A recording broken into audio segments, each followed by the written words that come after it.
Joyaux naturels, les calanques font partie des paysages emblématiques de la Provence. Menacées par les activités humaines, elles nécessitent une protection. C'est aux portes de Marseille qu'a été créé le Parc national des Calanques. On y trouve des paysages remarquables et des trésors de biodiversité, comme ici, à quelques kilomètres de la côte, dans le canyon de Cassidey.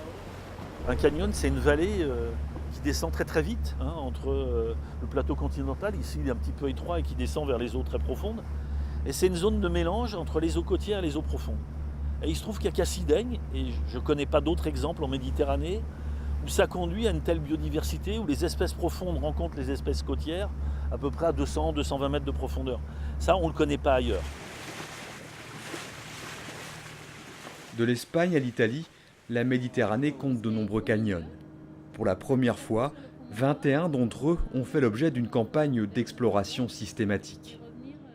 Dirigée par l'Agence des aires marines protégées, elle a réuni durant 18 mois une trentaine de scientifiques et 10 laboratoires. Une opération ambitieuse qui améliore la connaissance de ces zones profondes. En 1960 et 1965, on avait plongé avec la soucoupe de Cousteau, avec la Calypso, pour voir ce qui se passait dans ces canyons qui étaient auparavant totalement inconnus, parce qu'on essayait bien de draguer ou de chaluter dedans, mais les dragues remontaient vides ou ne remontaient pas, elles restaient au fond. Là, avec cette expédition des aires marines protégées, on a pu faire l'ensemble des canyons de la Méditerranée pour pouvoir les comparer.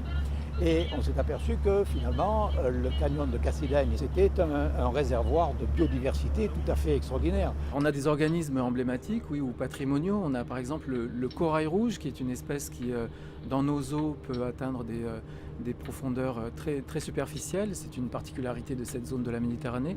Et donc ce corail rouge descend en profondeur et vient rencontrer à plusieurs centaines de mètres des coraux blancs. Donc ce sont des coraux qui peuvent former des massifs assez importants dans certaines mers, en Atlantique, mais également donc en Méditerranée.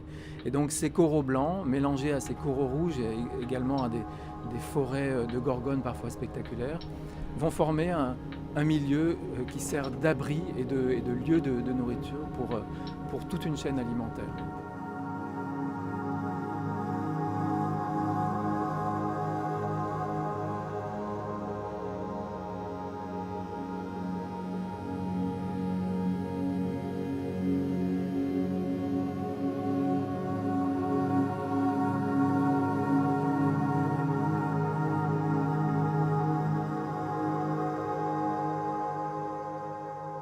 L'idée, c'était d'arriver à un état de référence. Pour avoir un état de référence, ça veut dire que la description est à peu près homogène. Donc on a découpé l'ensemble du littoral entre l'Espagne et l'Italie en 9 boîtes, qui avaient à peu près le même nombre de têtes de canyon.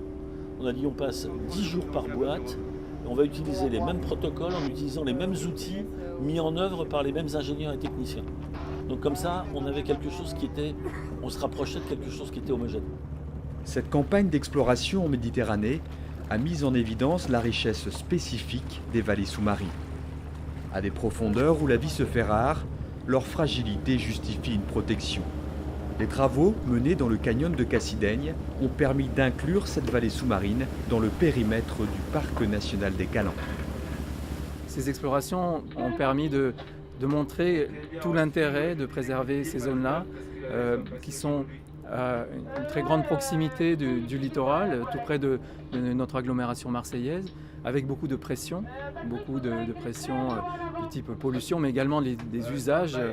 Il y a énormément de pression de pêche, il y a des rejets importants dans ces zones-là. Et les canyons qui sont encore plus proches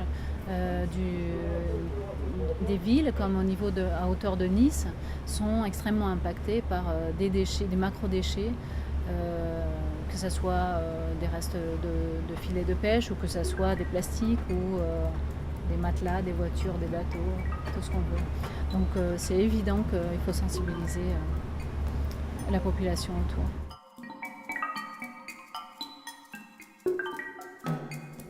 La partie marine n'était pas emblématique comme la zone terrestre des Calanques. Or là, le fait qu'il y ait aussi on prenne en compte cette partie marine dans le parc national, c'est très important, mais qu'on y englobe une partie profonde qui n'est pas accessible aux communes mortelles, comme le canyon de Cassidaigne, c'est quelque chose de très important. L'exploration des canyons de Méditerranée enrichit notre connaissance du milieu marin. L'acquisition de ces connaissances permet la création d'aires marines protégées. Elle ouvre aussi la voie à de nouvelles découvertes dans les domaines de l'innovation et de la recherche.